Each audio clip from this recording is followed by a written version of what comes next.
Assalamualaikum warahmatullahi wabarakatuh. Halo teman-teman, perkenalkan nama saya Dimas Purnama Aji dari Prodi Teknik Komputer kelas 1B dengan NIM 2003411 akan mempresentasikan dari esai yang telah saya buat yang berjudul Kesenjangan Jaringan Internet di Indonesia. Baik, untuk lebih lanjut ke topik pembahasan kita kali ini yaitu kesenjangan jaringan internet di Indonesia, alangkah baiknya kita mengenal terlebih dahulu apa itu internet. Menurut Pak Onowe Purbo, internet merupakan media yang digunakan untuk mengefisiensikan proses komunikasi semisal website, WhatsApp, email, atau yang lain-lainnya. Contohnya misal kita akan menggunakan teknologi VoIP atau Voice over Internet Protocol. Nah, tanpa adanya internet kita tidak bisa melakukan eh, interaksi komunikasi jarak jauh seperti itu. Jadi internet ini sangat dibutuhkan untuk keberlangsungan hidup manusia di seluruh dunia, tidak terkecuali pada Indonesia. Syarat untuk dapat menggunakan jaringan internet ini adanya infrastruktur jaringan di suatu wilayah itu memadai. Nah, pada Indonesia sendiri itu infrastruktur jaringan internet itu sudah terrealisasikan ke dalam dua jenis bentuk teman-teman, yaitu menggunakan tower BTS, Base Transceiver Station. Tower BTS ini diperuntukkan untuk mobile device wireless. Nah, untuk yang kedua ada fiber optik, kabel serat optik yang diperuntukkan untuk jaringan internet yang menggunakan kabel. Nah, peranan jaringan internet. Seberapa penting sih jaringan internet ini ya teman-teman? Nah, jadi jaringan internet ini sangat penting dan sangat eh, apa ya dibutuhkan untuk keberlangsungan hidup manusia. Adapun manfaatnya yaitu ada manfaat dari segi informasi, komunikasi, edukasi, bisnis, alamat, hiburan, dan sebagainya. Nah, contoh misal informasi, kita ingin mengakses sebuah informasi berita dari luar negeri maupun dalam negeri. Nah, untuk mengaksesnya hal tersebut di website tentunya. Nah, itu syarat untuk mengaksesnya itu menggunakan jaringan internet. Tanpa adanya internet, kita tidak bisa mengakses hal tersebut. Seperti itu. Jadi, untuk keberlangsungan hidup manusia, jaringan internet itu sangat dibutuhkan. Nah, namun teman-teman, tidak semua elemen masyarakat itu dapat merasakan akan kehadirannya jaringan internet itu sendiri. Nah, hal tersebut dikarenakan adanya dua faktor, teman-teman, yaitu faktor dari ketidaktersediaannya infrastruktur jaringan internet di suatu wilayah tersebut, dan yang kedua, masalah biaya untuk membeli akses jaringan internet tersebut seperti itu. Contoh misal kita beli kuota dari Telkomsel, vendor komersial, telekomunikasi, Indosat, dan lain sebagainya. Nah, hal tersebut itu diperkuat dengan adanya data dari Badan Pusat Statistik BPS yang mengemukakan bahwa penggunaan internet di tahun 2016 sampai 2018 itu menurut wilayah itu perdesaan sangat terpuruk teman-teman. Tidak adanya keseimbangan di sini. Yang terjadi malahan adanya ketidakseimbangan. Kita lihat dari data grafik ini tidak eh, seimbang seperti itu.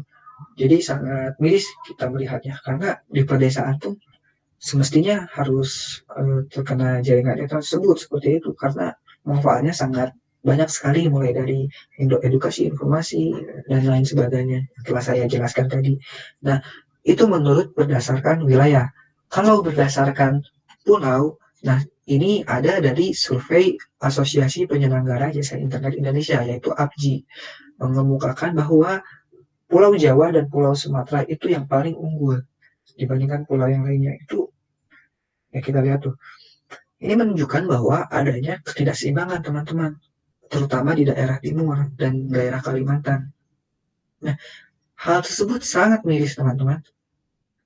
Jika hal ini terus diabaikan dan tidak dibenahi secara tindak lanjut, masyarakat di pedesaan, di daerah timur, atau daerah yang tidak terkena internet, jaringan internet, itu akan mengalami kesulitan teman-teman. Kesulitan tersebut meliputi dari segi aspek informasi, bisnis, edukasi, dan lain sebagainya yang tadi telah saya jelaskan.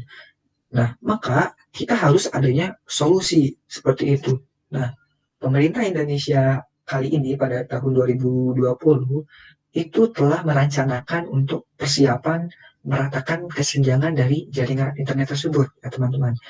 Jadi pemerintah itu melaksanakan dua proyek teman-teman yang sangat penting, yaitu ada proyek Palaparing dan peningkatan tower BTS di masing-masing daerah.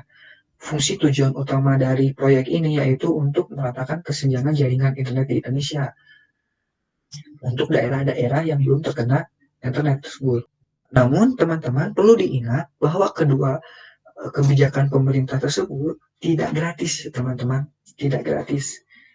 Ada regulasi-regulasi tertentu untuk bisa mengakses jaringan internet tersebut.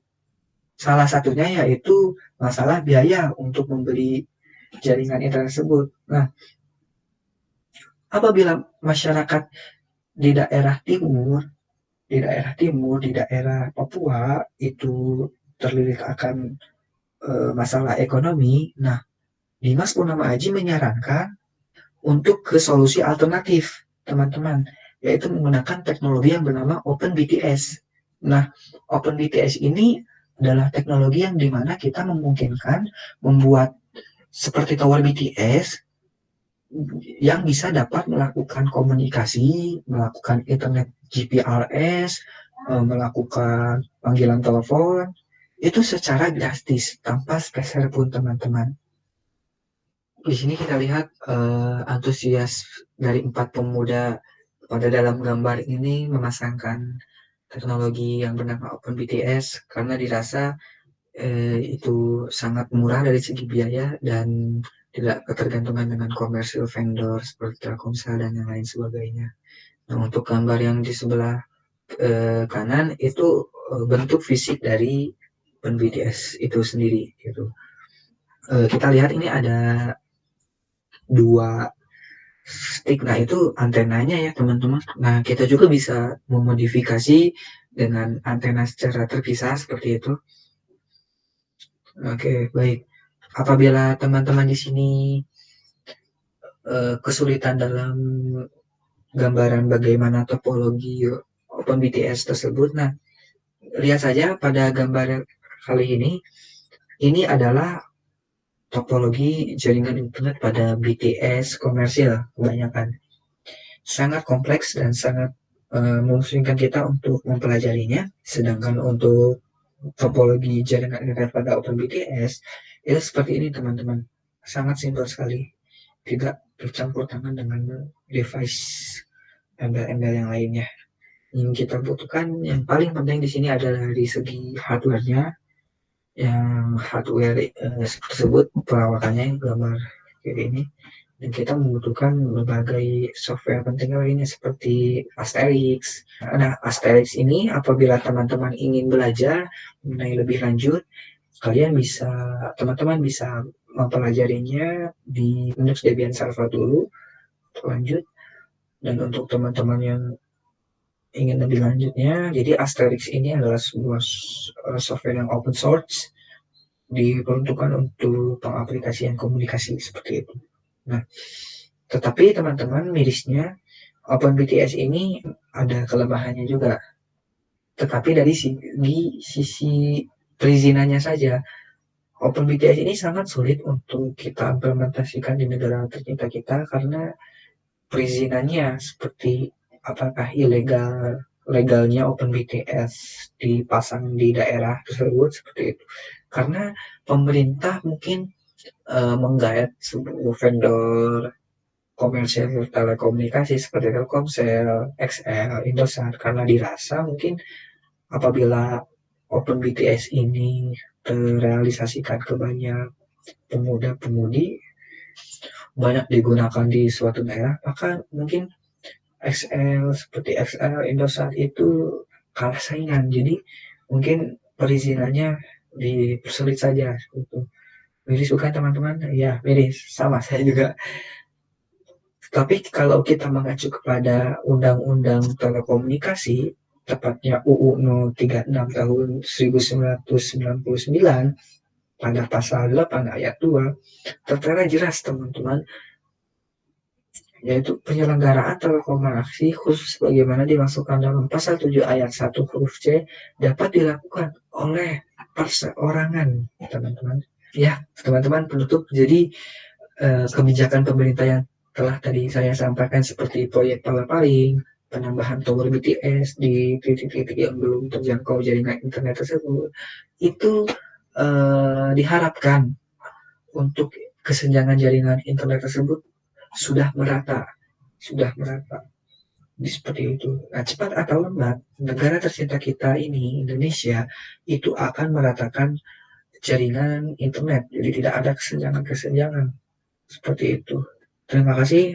Mohon maaf apabila ada salah tutur kata. Saya Dimas Mahamuji. Pamit undur diri. Assalamualaikum warahmatullahi wabarakatuh.